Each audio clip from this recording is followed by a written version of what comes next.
All right, so we bring in Coach Rich Rodriguez. It's not a surprise. You know, Rich, you're going to see, if you can see on the camera, my buddy Brent is a diehard West Virginia fan, has been for life, can tell you everything about it. Like, it goes all the way back. But you're back in those colors, man, and it makes him happy. I know he was jacked up and excited. How has it felt so far to be back in West Virginia? It's been really neat. It's surreal. You know, I hadn't been back in 17 years, and even though this is my home, I just hadn't had time to make it back much. So the facility is phenomenal. A lot of the same people are here, which is kind of neat. I got to remember all their names, but it's been good. And I think I've hired a great staff. The players are working hard right in the middle of spring practice. So we got a little work to do too, because we lost. I think we have 2 returning starters on the whole team. So that's kind of a little daunting task, but you know, our guys are working hard, and I'm tickled to death. I've had an interesting journey the last 17 years, and I'm happy to be home.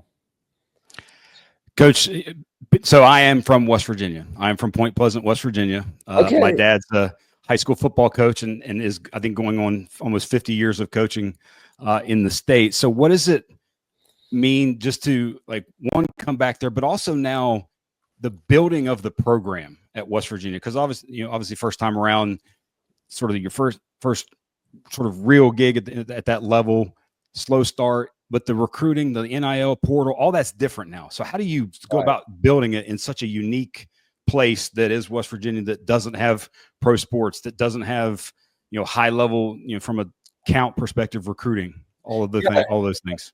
Yeah, that's a good question. I think, and I talked to our local media there. So I would like to think maybe some of the success we had back then had a little bit to do with us coming back, but I think hopefully it was more because of what happened the last few years at Jack State, you know, of building a program then, and that we had to build that program from 1AA to a 1A program and into a solid group of 5, and so kind of, you know, college football's all changed. Goalposts have moved. We had to move with it, and so we're everything seems to be new and different every year. But as a coach, you gotta stay up with it. I'm not the same coach I was a year ago or 17 years ago. I better be better, and I better know how I got to win in this new landscape that we are in, right? So, you know, we're trying to stay up with that. Like I said, the staff has done that. You know, there's different challenges, but we also have things because, as you mentioned, there's no other Power 4 team. There's no professional organization here. It's just us in the state, and so we have possibilities of NIL opportunities for guys. We have the attention of the entire state, and whether some people says it puts pressure on you, I think pressure is a privilege. So we're happy to have that. Dang right, pressure is a privilege. That means you're playing for something. Right. You know, Coach, like you're the pioneer of the no huddle offense and the run. Like, people don't realize like how far back this went with you for football history. But I want to know, man, like what it was like in those rooms and creating the no huddle and creating your offensive system that was so successful and so great and changed the landscape of football. It changed the way defense was played. Like when you're in those rooms and when you were being innovative and you were talking about those systems, like how did y'all decide and who was with you and what did it take to step out and be different? You talk because you just talked about the goalposts are moving in football. But back in the day, you changed the game. You kind of moved it in a different direction, and so now you're going to have to do it again. But I want to know a little bit about those conversations and those moments and how it happened. Yeah, it really started. The offensive thing started about 35 years ago, and I was at Glenville State. They're NAIA school, you know, Division II at the time, and you know, I was a 26-year-old head coach, and I really didn't know what the hell I was doing. I was good at faking it, but I was a defensive guy. And so when I got the head coaching job there, and they were shut out like 7 times a year before, so I'm like, what do we got to lose? Let's do something, you know, something different. Well, at the time, Dave, you could appreciate being a defensive guy. You ever watch a team on offense struggle the whole half, then they go in the 2-minute drill and they go up and down the field? I'm like, let's try that the whole game. You know, let's try to make conditioning a factor. And so that's where the no huddle started. And then the shotgun thing at the same time, I'm like, well, geez, my quarterback's about 5'10". You know, let's back him up 5 yards and see if that'll help his vision. So that went on. And then a couple years after that, we started doing like, wow, so in the run game out of the shotgun, all you had was a quarterback draw. I said, maybe we can run the zone and read that end. And so that's when the zone reads started coming in. But we did it for years and nobody saw it till we were at Tulane and had Sean King. And then we were at Clemson, had Woody Dantzler. And then here, of course, Rasheed Marshall and Pat White. So all of a sudden, playing with 11 and having the quarterback be a part of the run game out of the shotgun was the added on to thing. And back then, and Dave, you could appreciate that, back then on defense, you would just, everybody would fit the defense a certain way to the front side. Then the back side, you just say, hey, chase the ball, watch the cutback. Chase the ball, watch the cutback.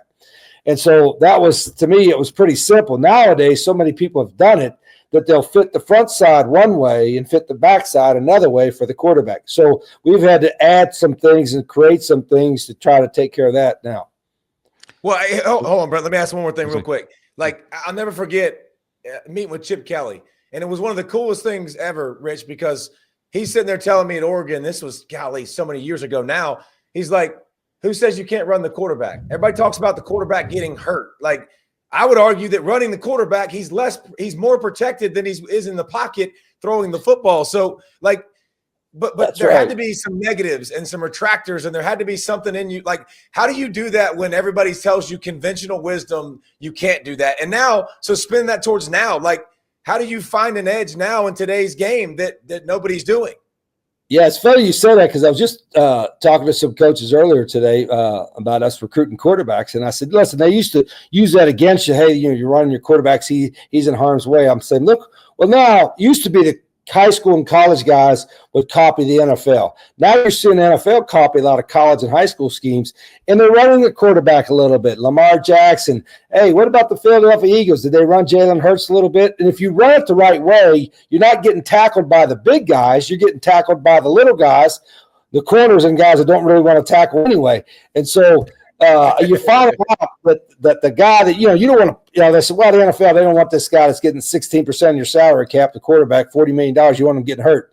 Well, I see Lamar Jackson. I see Josh Allen. I see Jalen Hurts playing whole seasons, not missing games, and they're getting used in the run game. So I think the philosophy's starting to change a little bit. People are starting to see if you run it right, the quarterback is actually, as you said, they're not getting tackled by the big guys. They're getting downfield, and they're either getting out of bounds or they're getting tackled by smaller guys. So Tyler Huff was a good QB for you a couple years at Jack State, and was definitely a running threat. I think, what was it, like almost 1,400 yards that he had a year ago. Now that you're back in Morgantown, you've got a completely different QB room. How are you feeling after, in the spring about your QB room right now? Do you think, all right, we need to add, we need to just keep evolving, or where do you think your QB room is right now? I think of all the rooms we have, even though we don't have a lot of experience there, I feel comfortable about the talent at quarterback. Nico Marchio started a couple games last year.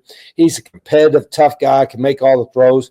So he has some experience. And then we brought in a couple transfers, and Jalen Henderson and Max Brown, two guys that have played. They have played and started games in Division I. And then we got a young freshman, Scotty Fox, another young freshman, and Cleo Wilkins. So probably of all the positions that we have, talent-wise, I feel is comfortable there, even though they don't have a lot of experience.